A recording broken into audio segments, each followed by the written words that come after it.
What's going on, guys? Welcome back to Gotti's Garage. In today's video we are going to be installing the Evil Energy oil catch can.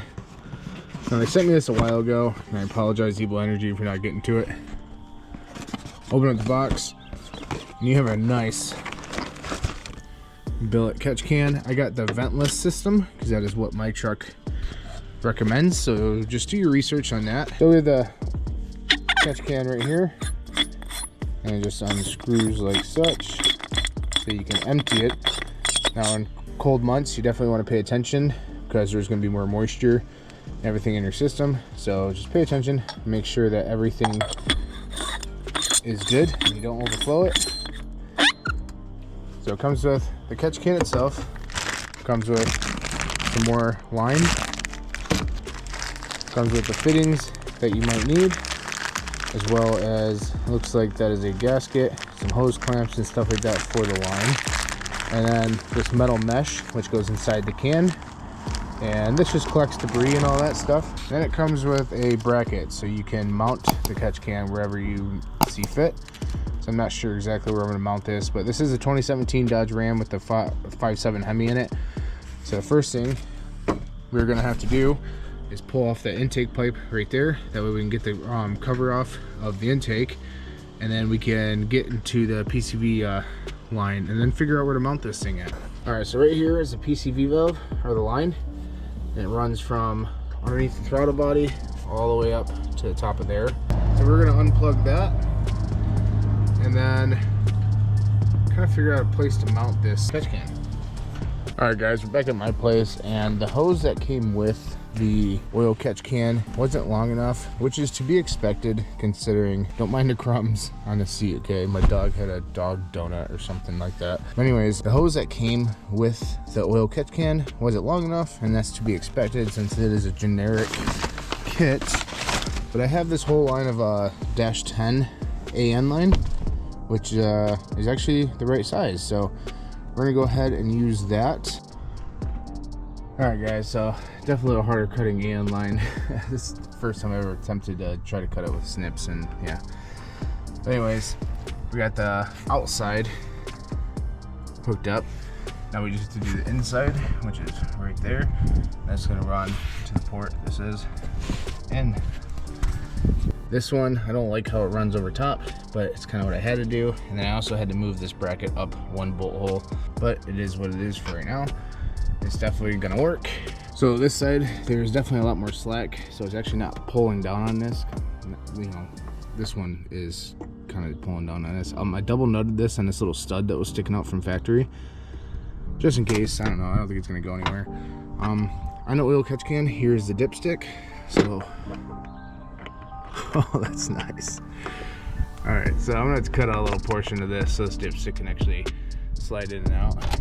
Oversight right there that I didn't notice, so let's go ahead and do that real quick. Well, that looks like shit, but when I get to shop, I'm just gonna have to cut a little section of that out. This does come in and out, it's just kind of tough.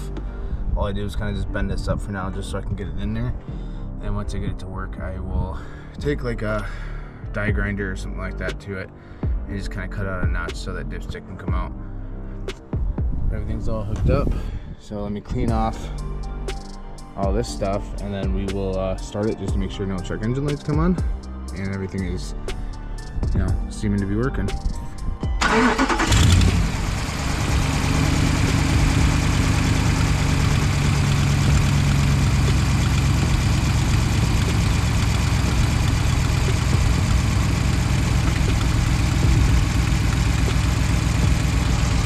Oh, it's working. No check engine lights. And as you can see right now, no check engine lights.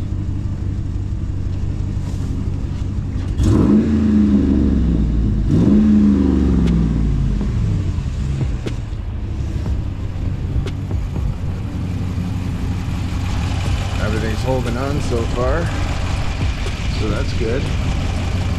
And then here in a couple days, I will obviously cut that part out so we can check the dipstick easily. And then we'll, you know, check the dipstick, see how much oil it caught.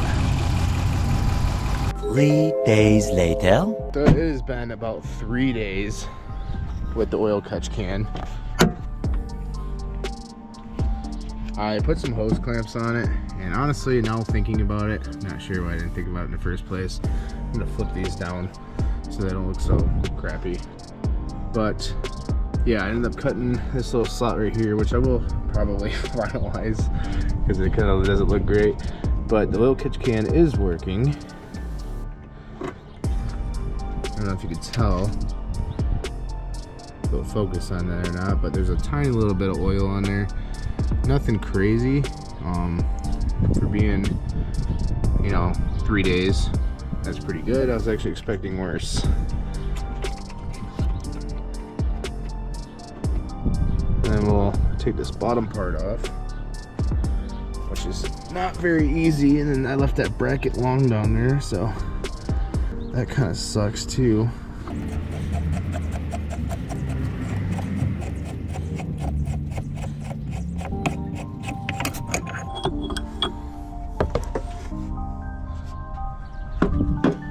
Pull all this out,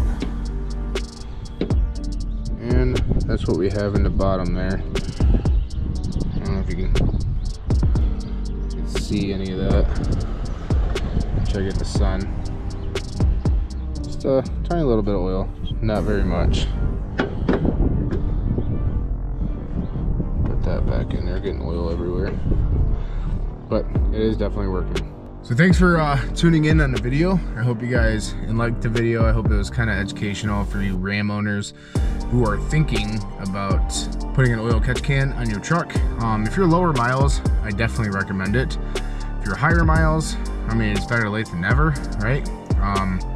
But then also do your research if you are not a Ram owner. So there are 2 types of oil catch cans. There might be more, but I'm aware of 2 that Evil Energy offers, and that is a vented oil catch can and a sealed oil catch can.